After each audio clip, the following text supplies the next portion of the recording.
Good morning, gardening friends. Today is Sunday, October 27th. It's about 7:30 in the morning. A beautiful, cool day. It's in the 60s right now. I believe it was, last I looked, it was about 60 on the nose. We're starting in the front yard today. I did a lot of work in the backyard, and we've got things in bloom all over the place. Of course, starting with the wandering dude. My ponytail palm is none the worse for wear for being out for the summer. Of course, there's my moth orchid.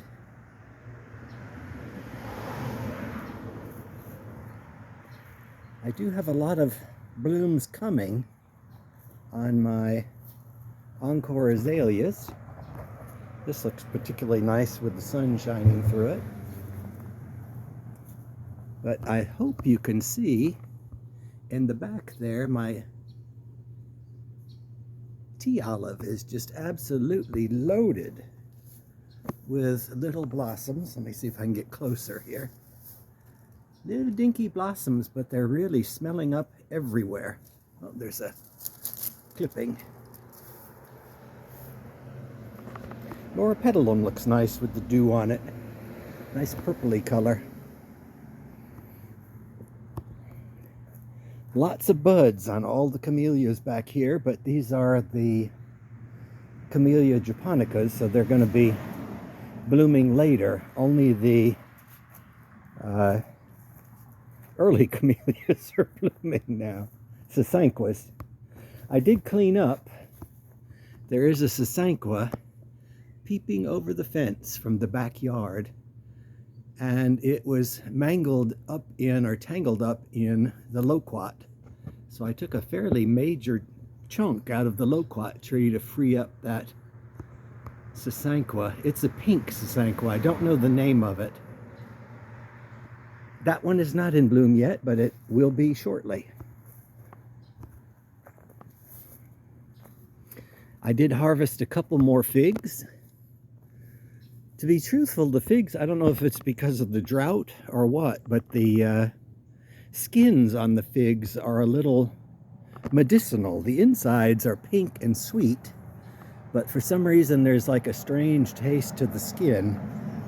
I thought I had one or two figs left, but apparently not. One good thing is the birds did not discover them. Of course, this is the big news of the week. Remember last week when one bud was opening? Well, my Cassias are an absolute full bloom, or Cassia, I should say. I do need to stake it up. The flowers get so heavy that it pulls the bush down. One thing it did do is it lost all its bottom leaves, so it is a particularly finicky shrub. I mean, it's nothing to worry about. It does that. But I went to water it, and suddenly all the bottom leaves fell off it. They had turned yellow. Whew, a lot of activity today. Big trucks coming in.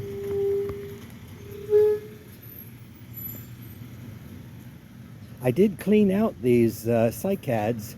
I have to use my kitchen tongs, and I reach way inside and clean them up.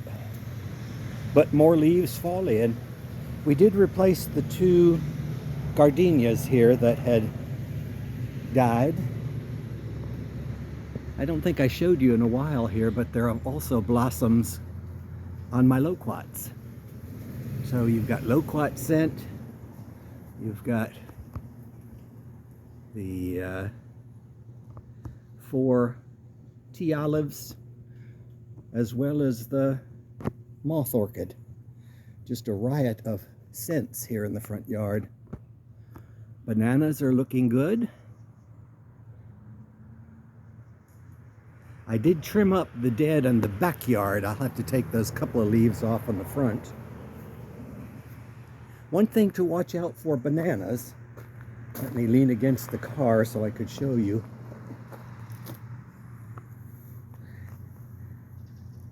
They stain clothing. I don't know if you can see that or not. That's banana sap. I was carrying the banana leaves around from the backyard, and normally I do that with shorts, but I had long pants on and the sap got on my pants and I had forgotten that it does stain. I showed a friend of mine, I said, my dress jeans are ruined. He said, they're not dress jeans. I said, well, they are for me. Any pair of jeans I own that doesn't have holes or stains on them is a dress pair of jeans. Just a matter of definition. Here's my lettuces. I'm reluctant to pick them yet. Maybe the one on that side is thick enough. And it looks like I have a bloody sorrel coming back right there.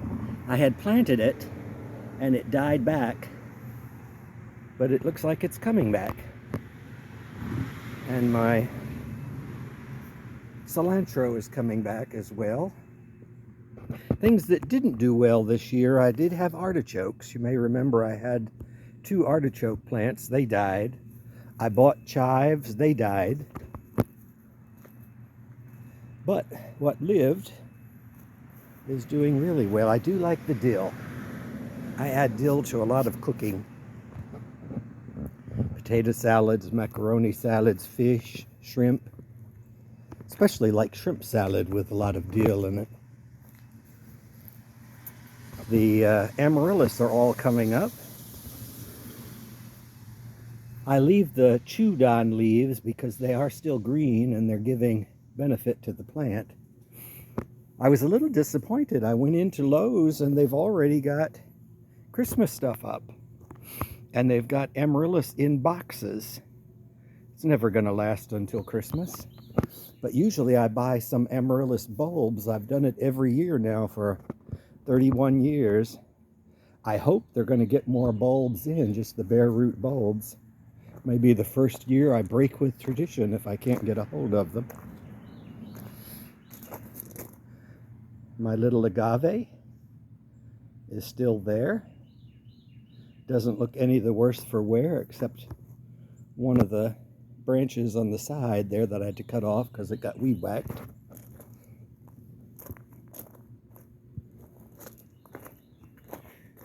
The first sasanqua to bloom, the white doves. Ooh, there's a bee up here. Intently gathering nectar, or sleeping, one or the other. But white doves is coming out. It's the first sasanqua, first camellia to bloom for me every year. My Australian tree fern is still looking good. I did trim some of the bottom branches to make it look more like a palm tree. It's still sending up more fronds. It does like that particular spot. Here's a good view of the datura. It is a double, and it comes true to seed. There you can see some of the little apples. It's also called prickly apple. You can see why with all the seed pods on it. Sarah's hoping that some of that comes up there. Well, we had a casualty. You may remember I had taken out this obelisk in the center and transplanted the, I guess it was a holly, the partner of which had died out by the street, and I transplanted it here figuring let it live here. Well, it didn't. So I brought the obelisk back. I gave it a chance. That's all I can say. The toad lily's doing really well. I'm thinking since they're doing okay here, as long as I water them, I'm thinking I may transplant some more from the backyard and maybe put them in that bare spot. I do need to be careful here because the access way to under my house, there's only one spot and it's right in there. So I'd have to plant them in the front, and then that's why I have the pot there. It's movable rather than planting something in the ground.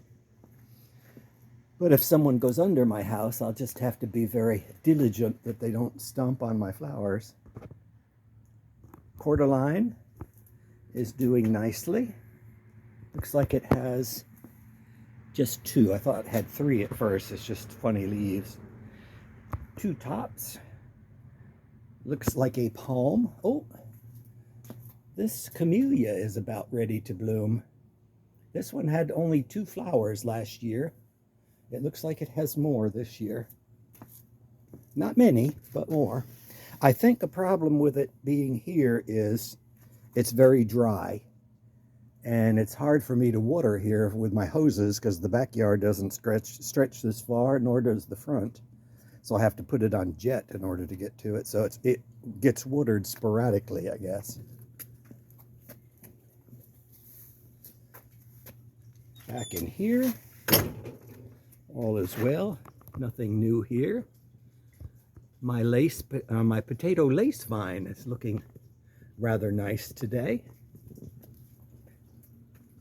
I did limb up this palm. It's a windmill palm. Now at least I can sit on the little rocking chair there on the deck without it poking me in the head. Oh, I see I have a few snapdragon blossoms. I do have a trellis, a small trellis that fits in a pot, and I'm keep thinking to do it, but I keep forgetting about doing it. I'm thinking of sticking it in that pot for the mandevilla and training it, because it is a vine. These thread-leaved chamacypruses seem to have really liked this spot. I've had 6 of them. And these 2 did well, and one in the far back corner did well, and all of the others perished. Here you can see I finally freed up from the wandering dude, my ground ginger. It keeps getting bigger and bigger every year. When I bought it, I think it only had 2 leaves, and that was about 4 or 5 years ago. And here, hopefully it'll recover. I'll get closer. It looks pitiful right now, but it's got sprouts in the middle. That's my,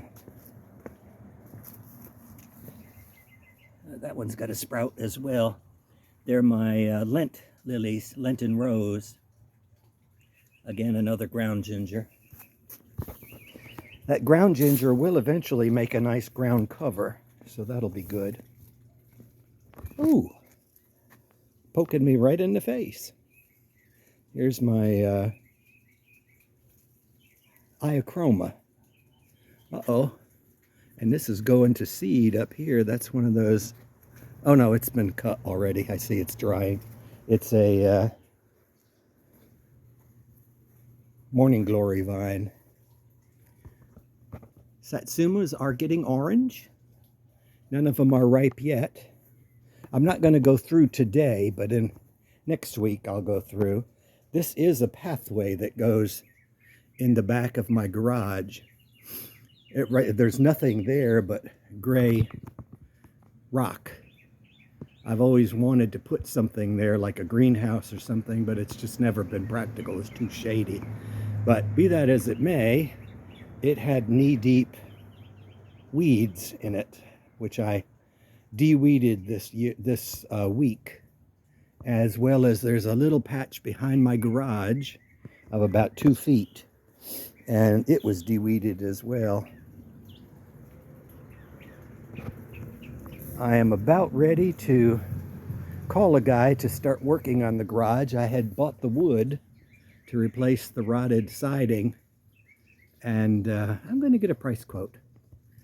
Sarah kindly gave me the guy's name. She recommended someone. Her construction is done. Mine is minimal compared to hers. It's just a board here or there. But we shall see. Vincas are doing well. And some of the yellow sedums are doing well. I say some of because if they get too open, the birds get them. Like this side is a little too open, so the birds get at it. Bougainvillea is still doing nicely, as well as the one that I had for 4 years. 3 or 4 years.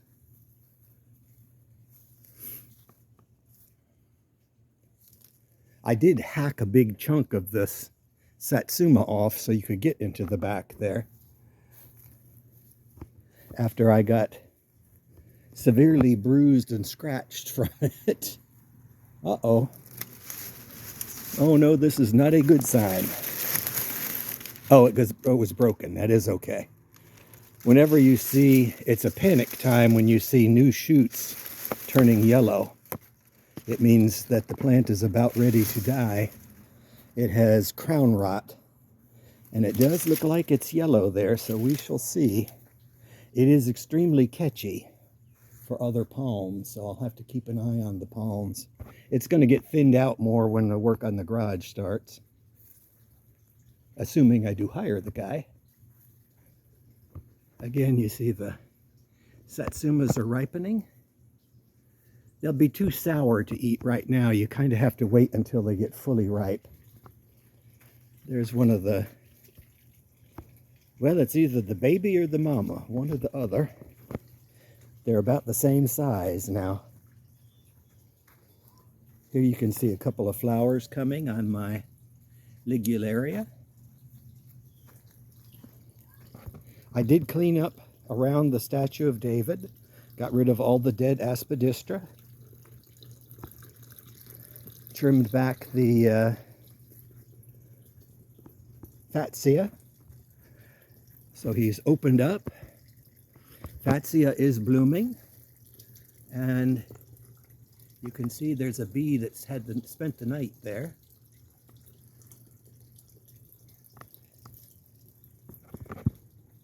It's full of blooms. All of my Cassias are back here, but for one. I also opened up around this fountain. It's a start. It was the bulk trash pickup this Friday. So I did go ahead and free that up. My intent is I have that Japanese stool as you come in the back gate. And I'm thinking of putting it somewhere over here so I could kind of sit and ponder the garden from a new view, as well as sitting closer to the waterfall. But I'm definitely going to plant some ferns on the back side of that to green it out a little more. Here's another Pieris japonica, like the one by the deck. It's the lily of the valley bush. It unfortunately got bullied by the Nico blue hydrangea, and so it's growing to one side. I have to keep an eye on that. And of course, this is where I spent the bulk of the week. Here you can see how much more open it is, and sunshine actually comes through now in the morning. But that's going to be an absolutely gorgeous plant when it blooms. It's a pink color. I don't remember the name of it because I bought it 25 plus years ago. But it is full of bud. I used to have 3 of them. Before the loquat trees were here, I had 3 big oak trees. And a storm brought them down. And in order to get at them, this fence had to be removed, and they had to drive heavy equipment through here, so everything that was in its path had to be cut down to the ground. So those 3 camellias, sasanquas, got cut to the ground, and this was the center one. I had made like a little bower. It was on either side of the bench, and I also used to have a little trellis there that mimicked the trellis over my garage, but all of that had to come out to drive the equipment through here. In any event, one did pull up or grow up and is doing well, so I'm letting it go. That had been cut absolutely to the ground so trucks could drive over it. They didn't want to do it, so I asked them to give me the chainsaw and I cut them. I also had 2 Magnolia Fresciata, I think is the name of them. It was planted about here and there. They were the juicy fruit magnolias. They have little flowers that smell of juicy fruit gum. But things change. I put in the camellias in the front after that had happened. So things change for the better. I guess the point of that story is don't give up hope if you lose a tree or have something like that happen that you have to cut your garden down. You'd be amazed at what comes back. Here's a close-up view of one of the Fatsias. There's a slight peppery smell to those flowers. And these 3 vincas are still doing well. They're hanging on my fence. The first vinca you can't see because it's covered over by angel's trumpets. It dried up. It couldn't stay damp long enough over there. No angel's trumpets blooming right now, but the Fatsias are taking over. I believe this one's got some buds too. Yeah, it's got a bud coming. This one, not this year. It lost a big chunk of it. It's coming back.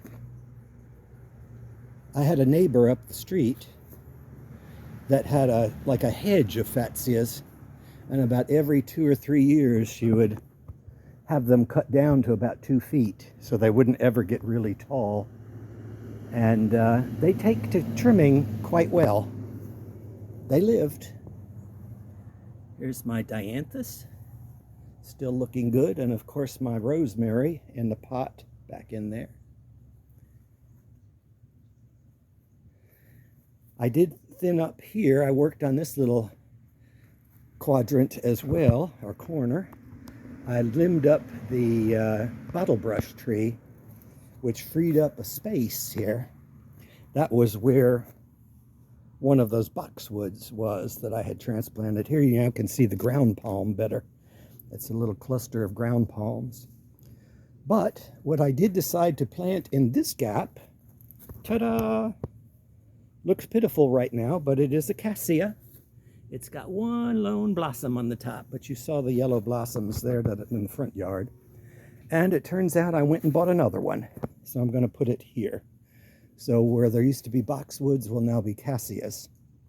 And I'm going to thin some of this out and transplant it, the gingers. At least 1 or 2. And I'm going to stick them back there. I need some height back in there. Here you can see the pink.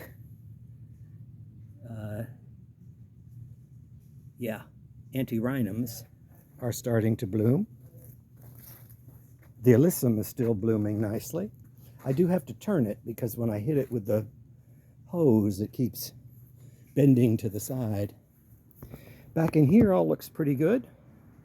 Nothing really new. It's just a matter of maintaining. I did some weeding and watering. I have to water every other day because we haven't had any rain in over, I think it's close to 2 months now. There you can see a good view of my viburnum that I cut back.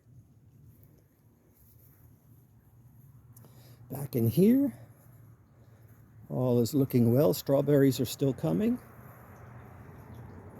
I'm glad to see the ground is still damp because I watered it day before yesterday, so it means I don't have to water today. Still have some flowers on my strawberries. Of course, those I bought this year. I can't take credit for growing them. Oh, I did want to show you one thing before we go up on the deck, if it's still there. It's just right around this corner. Yep, well, it's not a good example. The Sasanqua blossoms don't last all that long, but it's loaded with blossom. This was my second Sasanqua blossom of the season. Pitiful flower because it's ready to fall off, but it's Yuletide. There's another one coming here, so it'll be full of blossoms. But that's my second camellia to bloom, Yuletide. That camellia was about 20 foot tall, and I cut it down to about 5. I like to keep it just slightly above the fence. It's easier to maintain that way. Oh, I didn't bring you over here. Here the alyssum is doing well. Wish you could smell it. It does have a nice sweet fragrance to it.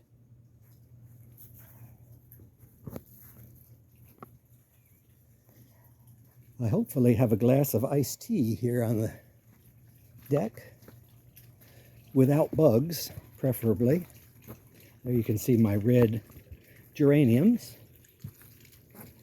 My roses are coming back. They're not going to do too much. I had cut them back. I may cut them farther yet, but they will bloom again around Christmas.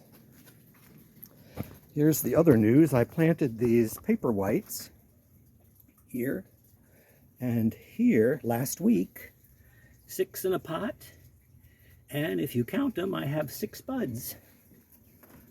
This side only has 5. There's one here that hasn't come up yet. So in any event, I will probably have paper whites for Thanksgiving in blossom. Here's the other Cassia that I bought to put in that back corner. The big thing here was the bananas. I worked a long time getting all the yellow and dead out of those banana trees. Let me back up a little more. Actually, go forward first and look back. They look a lot better once when all the yellow and brown is gone. But that's where you have to be careful. Like I said, they do stain clothing. And the plumeria doesn't like the cold. It's dropping its leaves. That was last night. But they turned yellow the first night when it got into the 40s. So it does not like cold. And there's my red banana. There is one of the boxwoods back in there that I dug out where the Cassia is. Actually, where that Cassia here on the deck is going. And that is about it for today. It was a busy week. I was doing the other thing that I did was, you can't see it with the sun shining like that. Let's see if I can go over here. This pindo palm, I trimmed back all of the branches that were touching the house and got rid of some of the ones on the bottom. I got tired of being poked in the eye when I'd walk by there. So anything that could hit me in my face or head, I went ahead and I didn't necessarily take the whole branch out. If some of them were up higher, I just cut the tips off. But one thing I can say for the pindo palm, because I planted it way too close to the house, when you keep pruning one side severely like that, it will list in the opposite direction.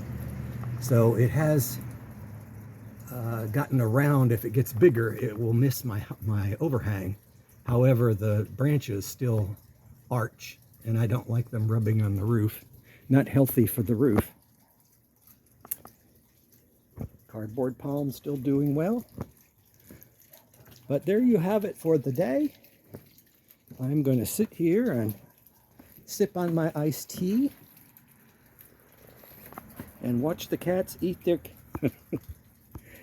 their food. For some reason, they like the food in this dish better than that dish. It's the same food.